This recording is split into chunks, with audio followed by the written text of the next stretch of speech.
안녕하세요. 최승윤 작가입니다. 오늘은 또 오랜만에 출산율 얘기를 한번 해보도록 하겠습니다. 제가 이전에도 여러 가지 이야기를 했었는데요. 저는 사람들이 얘기하는 여러 가지 인권 문제나 여러 가지 지원 문제, 많은 것들을 얘기를 하는데 사실상 가장 중요한 거는 기대감이라고 생각을 합니다. 제가 기대감도 얘기했고 여러 가지 제도적인 거에 대해서도 얘기를 했었는데 인간은 기대감에 의해서 어, 출산율이 좌우된다라고 하는 게 저의 생각이거든요.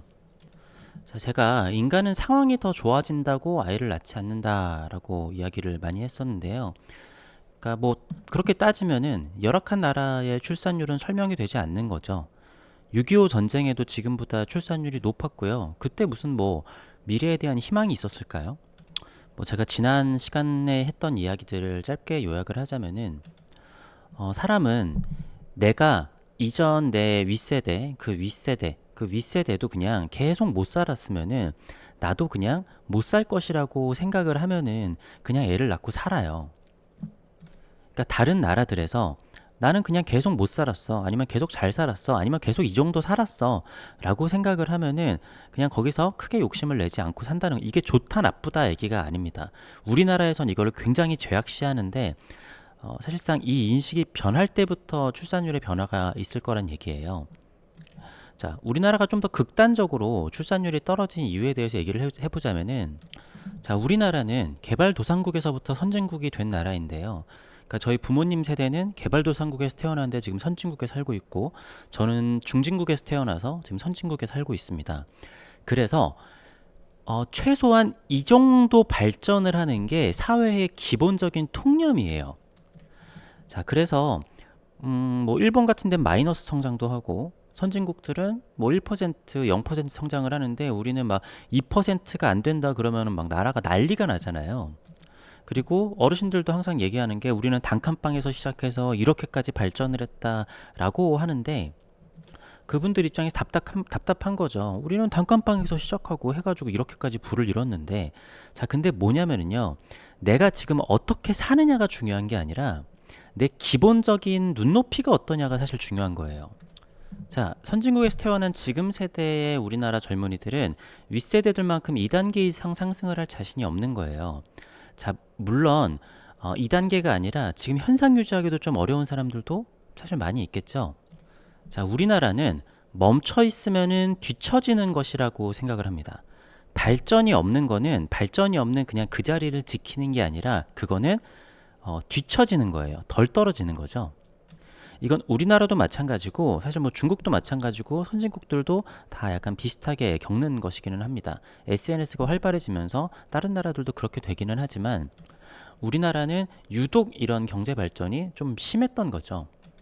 자, 그래서 우리나라 사람들이 해외로 나가보면 굉장히 답답한 경우가 많습니다. 아니, 왜 조금 더 노력하고 하면은 조금 더 좋은 집에, 조금 더 좋은 차에 살 수 있는데 왜 노력을 안 해? 사실 가까운 일본만 가더라도요, 우리나라 사람들이 훨씬 열심히 살거든요. 제가 여러 번 얘기했지만, 일본에 가보니까 사람들이 별로 크게 욕심이 없어요. 여기서 더 잘 살거나 할 욕심이 없는 건죠. 근데 아이러니하게도 그럴 때 다시 출산율이 올라갈 겁니다. 자, 이거는 일본하고 우리나라의 출산율의 변화 차이인데요. 일본은 버블이 꺼져가면서 출산율이 계속해서 하락했습니다. 우리나라는 옆에 나라 일본을 보면 쟤네 출산율 엄청 떨어진다 막 걱정하고 했었는데 지금은 여기에는 0.8이라고 나와 있는데 지금 0.6이죠. 자, 어쨌든 일본을 보면은 이게 쭉 떨어지다가요. 2000년대 한 초중반부터 다시 이게 올라가요. 이때부터 무슨 얘기가 나왔냐고 그러면은 사토리 세대 이런 게 나오잖아요. 일본에서 많은 사람들이 이렇게 뭔가 포기하고 사는 사람들이 생겨요. 그러니까 뭔가 내가 더 잘 살고 부의 사다리로 올라가겠다. 막 이런 엄청난 열정 있는 세대들이 사라진 거죠. 그러니까 사람은 더 잘 살게 될 때가 아니라 더 이상 기대감이 없어질 때 오히려 출산율은 다시 올라간다라는 얘기예요. 자, 일본을 가면은 60대 이상의 사람들은 야망도 있고 활기차요. 오히려 젊은 사람들은 별로 욕심이 없죠. 옛날 젊게 보면 50대, 60대 이런 사람들은 젊었을 때 막 비싼 바이크도 타고 막 폭주적도 하고 막 막 그냥 뭐 에너지가 넘쳤어요. 비싼 차도 타고 막 그러면서 일본의 전성기를 누렸었죠. 그래서 일본의 나이 드신 분들은 젊은 사람들을 보면 답답한 겁니다. 자, 이번엔 중국을 한번 봐볼까요? 중국도 이제 뭐 우리나라처럼 떨어지고 있긴 한데 우리나라보단 그래도 뭐 거의 2배 가까이 높긴 하죠. 우리는 0.6이니까. 자, 근데 봅시다. 1960년대, 70년대, 80년대, 90년대 이럴 때 중국이 잘 살았나요? 중국이 굉장히 못 살던 때였고요. 이때는 뭐 거의 세계 최빈국 중에 하나 정도로 될 정도였고, 이때 그러면은 가난하지만 살만한 나라였냐? 이때가 그 마오쩌둥이 집권을 해가지고요. 마오쩌둥이 집권했었을 때 죽은 사람만 한 거의 한 7, 8천만 명? 그 정도 되거든요. 막 문화 대혁명이면 갔다가 죽이고 뭐 하면 죽이고 막 학살을 엄청나게 했잖아요. 그런데도 네, 출산율이 막 7, 5 막 이런 식으로까지 치솟았었습니다. 자, 우리가 지금 생각을 해보면은 그런 말도 안 되는 가난과 그런 탄압, 자칫 잘못하면 죽을 수도 있다고 하는 어떻게 보면 진짜 완전 중국의 암흑기잖아요. 문화 대혁명이라 그래가지고 막 그냥 뭐 책은 다 뭐 찢어버리고 아무튼 뭐 말도 안 되는 시기 막 그런 건 나중에 이제 찾아보시면 나오는데 그런 상황에도 이게 올라가요. 그때는 왜 그랬을까요? 뭐 길게 얘기하자면 어렵기는 하지만 이때 이제 공산주의가 하면서 이 사람들이 사실은 약간 좀 회귀하는 걸 했단 말이에요. 무슨 뭐 참새를 갖다 죽이고 무슨 뭐 집에서 뭐 용광로를 해가지고 막 철을 막 직접 만들어내고 말도 안 되는 것들을 했잖아요. 그러니까 어떻게 보면은 잘 사는 부자들 다 때려 부시고 그냥 다 너나 나나 그냥 그놈이 그놈이게 살았단 말이에요. 그러면서 갑자기 근데 어, 다시 봐보면은 도시화가 되면서 점점 이렇게 떨어졌죠. 그러니까 엄청난 부자들이 나타나고 빈부격차가 심해지면서 그러면 뭐 빈부격차가 심한 게 문제냐? 어, 그렇지는 않고요. 뭐냐면은 그러니까 빈부격차를 줄이는 게 문제가 아니고요. 나의 삶, 내 자식의 삶, 그리고 그 후의 삶도 그냥 별 변화가 없을 것이라는 기대. 그러니까 이게 기대감이라고 하기엔 좀 뭐한데요. 그냥 이대로 갈 거다. 우리는 뭐 크게 막 잘 살려는 노력도 아니고 뭐도 아니다. 그러니까 우리가 일론 머스크 같은 사람을 보면서 그 사람은 굉장히 야망이 있는 사람이고 굉장히 열심히 일을 하고 애도 엄청 많이 낳잖아요. 근데 그러한 정도로 열정을 가진 사람들은 사실 어떻게 보면 정상인이 아니에요. 그러니까 정상인이 아니라고 좀 그건 진짜 뭐 말도 안 되는 0.0001% 정도로 나오는 그러니까 세상에 뭐 대기업 CEO를 한다든가 엄청나게 성공한 한 분야에서 성공한 사람들은요. 말도 안 되는 열정을 가진 사람들이고요. 일반적인 대부분의 사람들은 오히려 그냥 평탄한 삶이 유지될 것이라는 것에서 아이를 낳는다라는 거죠. 자, 근데 지금 우리나라의 정책의 방향은 어떻게 되죠? 그래, 애 낳으면 더 잘 살게 해줄게. 뭐 청약에 가점도 주고, 모두 해주고 막 이렇게 할게. 라고 하잖아요. 근데 그게 가능할까요? 애기 낳으면 청약에 가점을 줄게 해가지고 좋은 곳에 집을 줄게 라고 하면은 과연 애를 낳는 모든 사람들이 다 그 청약의 집을 받을 수 있을까요? 그렇지 않죠. 우리나라의 정책 더 잘 살게 해주겠다라는 거는 어차피 소수의 사람만 혜택을 봄. 그리고 사실 자본주의도 그렇고 공산주의도 평등하게 산다고 했지만 평등하게 사는 공산주의 국가를 본 적이 있나요? 뭐 북한이 그랬나요? 뭐 중국이 그랬나요? 빈부격차는 사실 필수적으로 생길 수밖에 없습니다. 빈부격차는 필수적으로 생길 수밖에 없는데요. 이게 우리나라 기준으로는 슬프게도 자신의 계층을 인정할 때 출산율은 높아집니다. 그러니까 인도 같은 데나 뭐 굉장히 못 사는 나라에 가서 보면은 우리는 그렇게 생각하잖아요. 저렇게 화장실도 없고 저렇게 뭐 제대로 된 끼니나 깨끗한 삶을 유지하지 못하는데 어떻게 아이를 낳고 살아? 하는데 그 사람들은 아이를 우리보다 훨씬 더 많이 낳고 삽니다. 왜?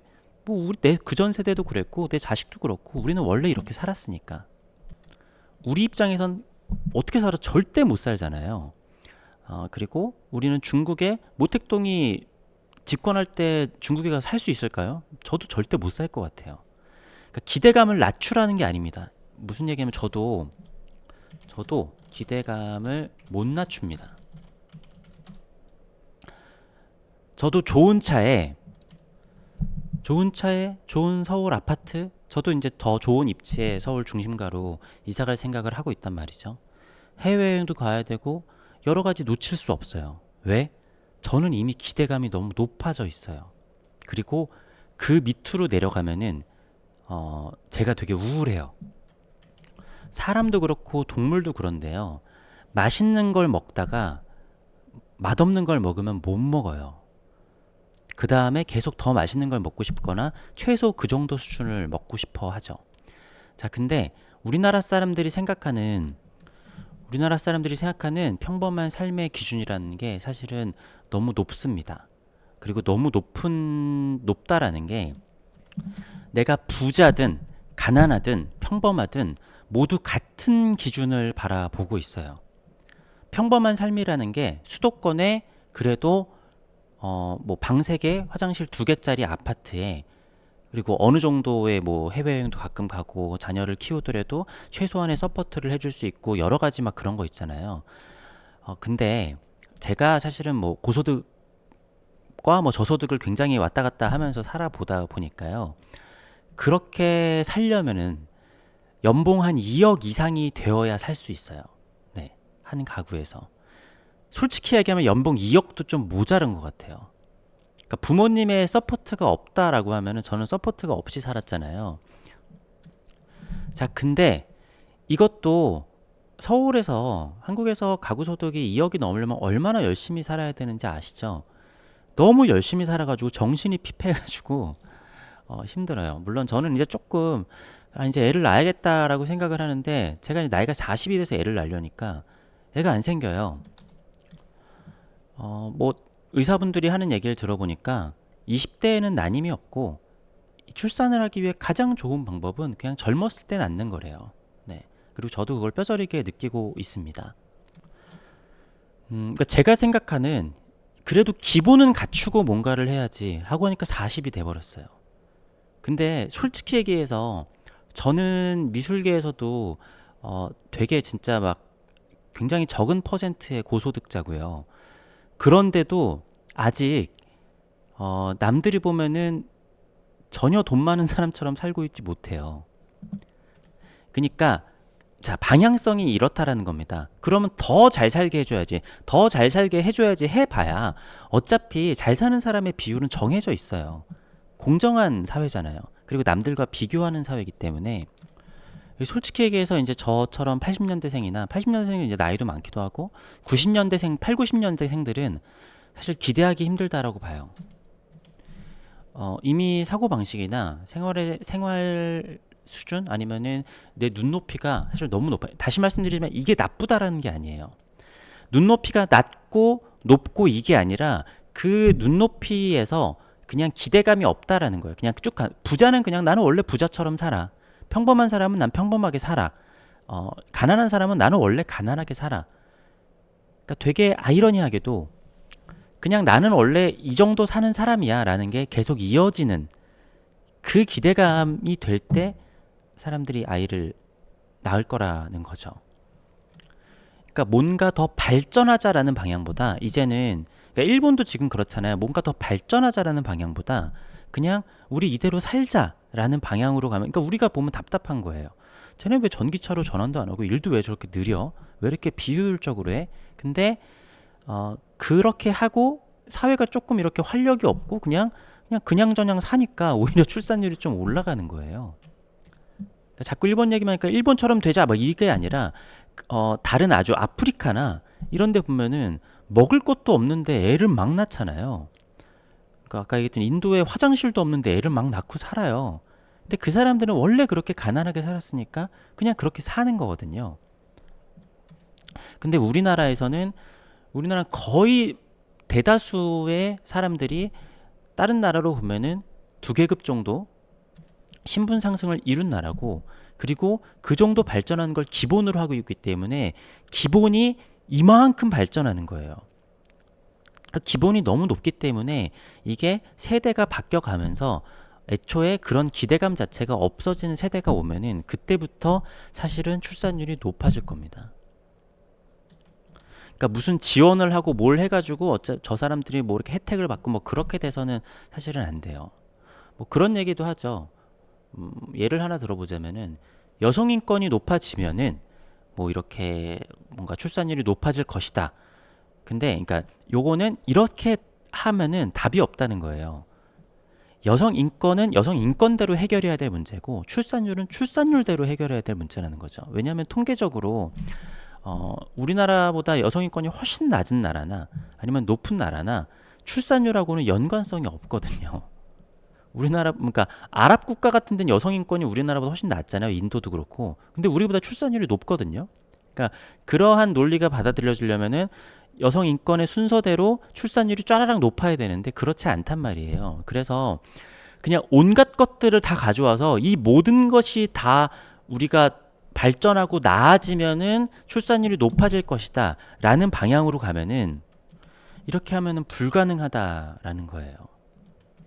어차피 출산을 해야 하는 모든 사람들을 다 지원해 줄 수도 없습니다. 뭐 지원해 줄 수도 있겠죠. 근데 어쨌든 간에 기본적인 마인드의 변화가 있어야 되는데 일단 저 같은 80년대생들은 늦었고 90년대생들도 사실 생각의 변화가 크지 않은 것 같고 2000년대생들은 될지는 모르겠어요. 어쨌든 나중에 사회가 이렇게 정체되어 있는 게 조금 길어지고 그러면서 사람들이 기본값이 이렇게 발전하는 게 아닌 그냥 현상 유지만 하더라도 그게 뒤처지는 게 아니라는 그럴 때 출산율은 높아질 것이라는 겁니다. 그러니까 아까도 얘기했지만 굉장히 슬프게도 나는 원래 못 사는 사람이야. 아니면 나는 원래 이 정도 사는 사람이야. 이게 인정이 되고 내 자식도 그냥 이렇게 살겠지. 라고 했었을 때 그렇게 된다라는 거죠. 그러니까 그게 그 심리가 전쟁이나 뭐 여러 가지 뭐 호환마마나 뭐 지진이 나건 뭐 그런 거보다 그 심리가 더 강하다라는 거예요. 네. 전쟁통에도 지금보다는 출산율이 높으니까 내 계층에 대한 인정. 되게 슬픈 얘기긴 하건데, 그러니까 이게 우리나라가 이게 슬프다라고 생각하는 게 어떤 나라에서 가면은 왜 그렇게 생각해? 이렇게 생각할 수도 있는 거죠. 어쨌든 오늘은 출산율에 대한 저의 생각을 이야기를 해봤습니다. 네. 어쨌든 나이 들고 나서 해보려니까 일단 여자가 너무 힘들고 좀 그렇네요. 이제 40인데. 네. 아무튼 받아들일 거는 받아들여야 될 것 같습니다. 제가 봤을 때 지금 저랑 80년대, 90년대생한테는 사실 기대하기 힘든 것 같아요. 감사합니다.